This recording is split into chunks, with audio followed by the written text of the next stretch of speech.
Oh. Cut that out.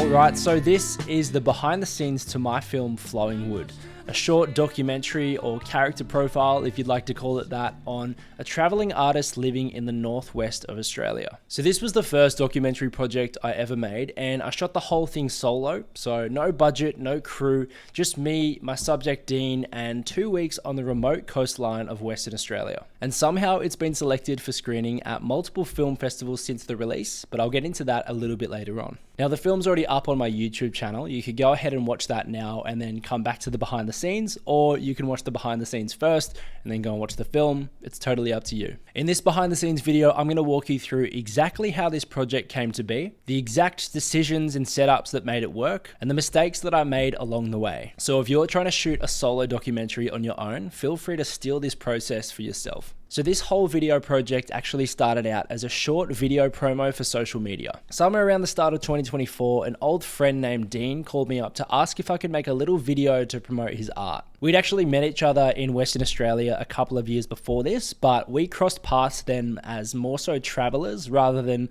collaborators looking to work together on any sort of a film project. When Dean called me this time, he just called to ask if I could do potentially like a 1 to 2 minute short video on just a couple of his art pieces. There was no plan to tie in Dean as any sort of a main character or to dive into his story, but after chatting with Dean for about an hour or so on the phone about the whole project, as Dean was telling me all about his lifestyle and the method behind how he actually makes his art, I was starting to get a little bit excited because to me, this sounded like a lot more than just a little promotional film. You know, he was telling me how he's out living in these places, he's painting and he's collecting the materials, the sediments, the sand and the rock from these places that he's staying at and encapsulating and incorporating that into his painting. And I started to get the idea that this was potentially going to be a great documentary project. I love coming out here on my own. It calms my mind. It gives you time to think, it gives you time to go a little bit deeper in yourself and get to know yourself. There's a lot to learn about yourself from just spending time with yourself. And I think that's the biggest takeaway from being isolated out here.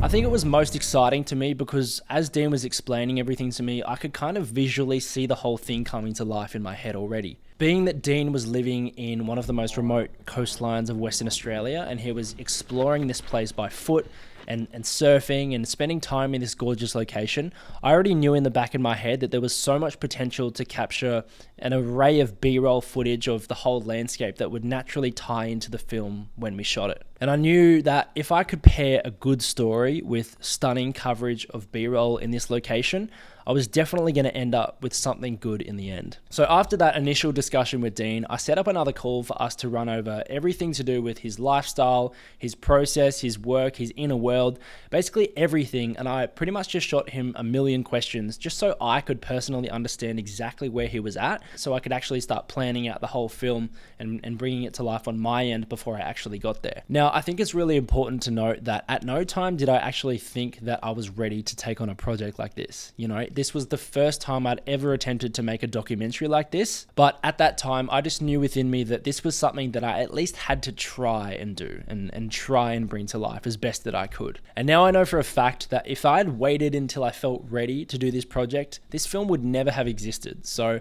I'm super glad that I just took the leap and set myself out to do something that I just hoped that I could do in the first place. So the first step in bringing this vision to life, after learning all about Dean and Dean's life story, knowing that it was going to be sort of a cinematic art documentary, I turned to Milanote to plan everything out and gather all of my ideas in the one place. Like I said, before this I'd never made a proper documentary, so I kept the planning brutally simple. I pulled some inspiration from other films that were inspiring me at the time, gathered some visual inspo by throwing in a bunch of screenshots from frames of films that I liked, and storyboarded a bit of a rough arc about what I thought the film was going to be about. Then I made a bit of a shot list and tried to organize the shot lists into 3 buckets. So the first being Dean's process, how he actually makes his artwork from start to finish, from gathering the materials to actually putting this whole artwork together. Secondly is the environment that we're filming in, the environment that Dean's spending all his time in, you know.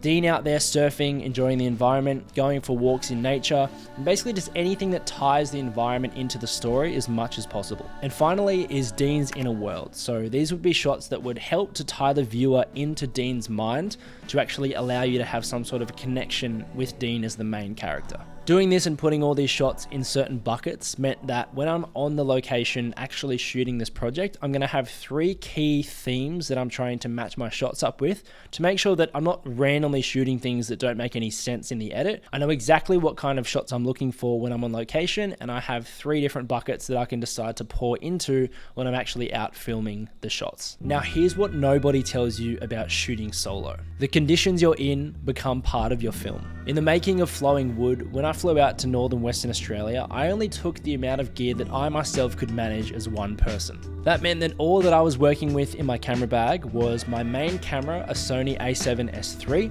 I had a backup camera or a B camera, which was a Sony a7 III, my DJI Mavic 3 drone, a couple of tripods, some wireless audio mics, and 2 small LED lights that would hopefully get me some sort of light when I needed it. On arrival, I met up with Dean, and after a little bit of catching up, we packed the car and drove out to one of the coastal spots we were going to spend the next 2 weeks living and filming at for the duration of this project. And as soon as we got there, I knew instantly that this was going to be as raw as it gets. I literally just swallowed a fly. There were flies everywhere, it was windy, there was sand and salt spraying around, and honestly, looking back, I think that this actually helped to build this whole film into the film that it is. You know, without the environment, this would not be the same film, this would not be Flowing Wood. Most days during the shoot, I basically just ended up following Dean and his rhythm throughout the day. Yeah, this is the gourmet kitchen out here. It's 5-star, comes with a busted old Weber. That's been banged up more corrugations than I don't know what. Had to dig it out so we could get under here. Otherwise you bang your head, and you still kind of do. Half the time I pull my hair out on all these little hooks from the lights, but I mean, fuck, get by. During the first couple of days, we'd wake up and then we'd go out and scout some filming locations. And I'd be scouting for, you know, different shots and filming areas at the same time that Dean would be scouting for materials and bits and pieces that he would use and incorporate into his artwork.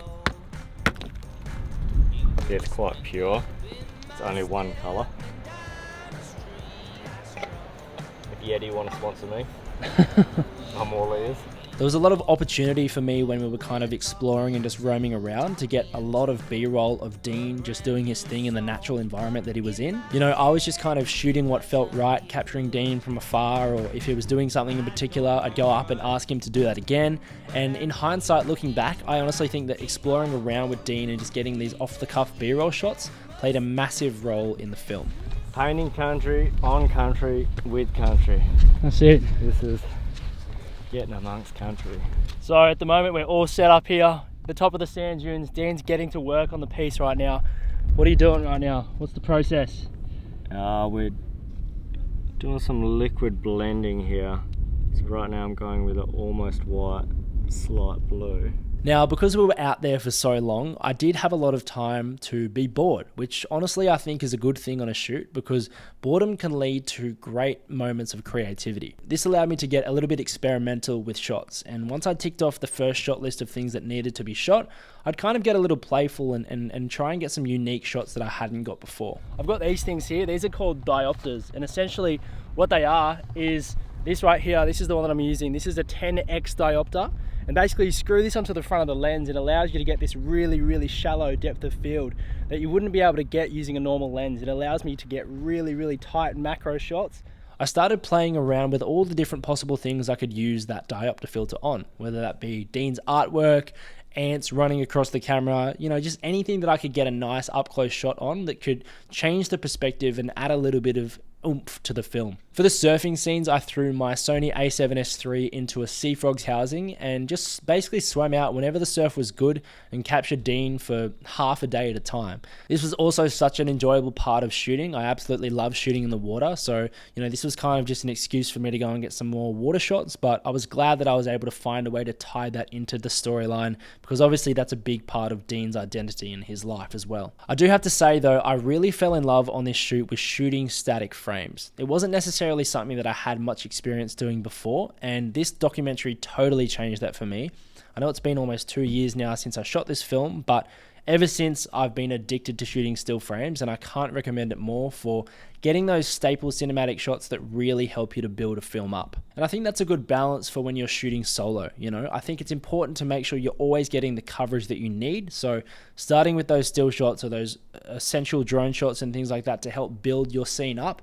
But then, getting a little bit experimental later on if you've got a little bit of time to do that as well. Now, the hardest part of this film wasn't necessarily the shooting. It was actually the interview. A big part of Dean's story is how he actually lost a friend to a shark attack back in his mid-20s, and how he's used art as a means of therapy to help guide him through and get himself back in the water eventually. So going into this interview, I knew that I had to treat this topic with respect, but I also knew that I wanted to ask the right question that would allow Dean to open up and share that answer with me that would actually connect with the viewer in a way that was emotional. And this is when having a really good set of questions ready to go is going to help you get the most out of your interview. Now, I would always highly recommend that if you're making a film or a documentary about a person and you're interviewing them, I'd highly recommend connecting with that person firstly off camera to make sure that you've got that general bond before actually just springing a camera on them and asking them a super deep question. It's important that they allow you to, connect with them properly and that they can actually trust you, because that's going to open up the vulnerability when the cameras are rolling. Now, on the technical side, trying to shoot these interviews in good lighting was actually a pretty hard task as well. Because I packed super light for just one person, I didn't bring any big dome lights that would light up a scene in the way that someone normally would. So in order to get smooth lighting on Dean's skin without having the power of a big light, I opted to shoot just after the sun dips below the horizon. This gave us some softer light, no harsh shadows, and actually had quite a moody background that I thought suited the film. This meant that I could fully control the output of the little LED pocket light that I had to kind of mimic the light of the sun on Dean's face coming from the right. Now, you can't tell in the film, but I actually ended up having to use Dean's car door to attach the magnets of the LED to the back of, so that I could swivel the door and the light to my liking, because I was already using all of my 2 tripods for an A and a B camera. This was just one of those times when I had to try and be creative and resourceful when trying to light this scene, and I honestly think it turned out pretty good in the final film. So that interview was the hardest part to shoot, but it actually became the most foundational part of the entire film. So if you only get one thing right in your documentary, get the interview right. If I'm being completely honest, there were a few days there where I thought this might not work. Not because the footage was bad, but because I wasn't sure if I'd actually properly captured the emotional factor that I needed from the interview. So I went back to the film structure and asked myself, what's the one thing we're trying to say? And what scenes support that? And after doing that, I wrote down a few more super important questions and decided to do one more interview with Dean in a different location on the last day, to ensure that I'd have the chance to ask anything else that I might learn from him throughout the rest of the filming period about him or his art process. I think this was the best decision that I made throughout the filming process, and if we didn't do that, the film wouldn't have been half as good as it would be with the second interview that we filmed. That really turned things upside down, because there was a sense of being lost. I didn't know what to do or how to deal with it or where to go. Because normally in any hardship that I had, I'd just go for a surf, and be it a good surf or a bad surf, whether I got a good wave or I got dumped and flogged, I always seemed to come out feeling much more clear-headed. Now, throughout the editing process of this film, I had so much footage to go through that I came to a conclusion that's super essential when crafting a story like this. Oftentimes as filmmakers, we love to use as many good shots as we get, regardless of how they might progress the storyline. But for this particular project, I stopped trying to use everything and just decided to focus on what would move the story forward instead. I built the story around the interview first and used the environment and art process shots to support that. I found that the moment you commit to what the film is about, the editing actually gets a lot easier. In the process, I ended up ditching a lot of arguably great shots, but since they didn't necessarily support the story I was trying to tell, I had to cut them. And looking back, cutting those shots out has definitely helped the film and the story to shine through in the long run. Now, I actually ended up finishing this whole edit about a year ago, but for the whole of 2025, this film has been in its festival season, which meant that even though it was finished, I haven't been able to share this at all until after the festivals. Submitting this into film festivals was a bit of a last minute decision actually, and I genuinely did not expect the reception that this film has gotten. All up, Flowing Wood has had 3 selections in film festivals, the first being at Noosa International Surf Film Festival, which was an amazing night I attended that I actually had a little chance to speak at and meet a bunch of other super talented filmmakers there. Next, it was selected by the Angolais International Surf Film Festival over in France. Unfortunately, I didn't have the chance to get over to France, but I'm super grateful for having it shared at that film festival as well. And finally, it was selected and even awarded Best Byron Bay Film at my hometown, Byron Bay International Film Festival, which I am super proud of, and I can't be more grateful for the whole Byron Bay Festival for putting that on, and to everyone else that came out, all the amazing filmmakers that shared their films as well. It was honestly such a good night, and yeah, one of the best nights in my life and my career as a filmmaker, and I'm super blessed to have that opportunity. But to be truthfully honest with you, I think the real win for me was just to prove myself that I could make something even when I didn't think that I was ready, and make something that I could eventually be proud of. I want to say a huge thank you to all of the film festivals that have screened and showcased Flowing Wood, and to any of you if you've come out and seen these films on one of your nights out, or if you've had the chance to hear me speak or personally spoken to me. Thank you so much for your support. I really appreciate it, and I can't wait to keep making more films like this. So to fully wrap things up, if you're looking to shoot a documentary or a film solo, make sure you lock in these 3 things. The first is story. Make sure that there's a story worth telling, and one that you're actually able to flesh out so that it resonates with the viewer. You can usually judge this by asking yourself if you would enjoy watching something like this, or if you're moved by the project you're trying to work on. The next is coverage. Ensure that you're able to visually shoot the scenes or footage that your film requires in order to bring your overall vision to life. And finally is clean audio and lighting for the interview. This is perhaps one of the most important parts of a good documentary. And if you put the effort into ensuring that these parts are right, it will really help to elevate the quality of your project and how it's received. And everything else from there is extra. Just make sure you nail those 3 key components when shooting your next documentary film. So Flowing Wood is live on my YouTube channel now. You can go and watch it in the link in the description if you haven't already seen it. Thank you so much for tuning into this video. I hope you learned something from the behind the scenes and the making of this film project. And if you're making documentary films yourself, I'm curious about what scares you the most. Is it filming solo? Is it asking the hard questions? Or is it the edit? Drop your thoughts in the comments and I'll reply with my take on how you can approach that in order to get better. If you want more behind the scenes breakdowns and videos like this, be sure to subscribe. And with that, I will see you in the next one.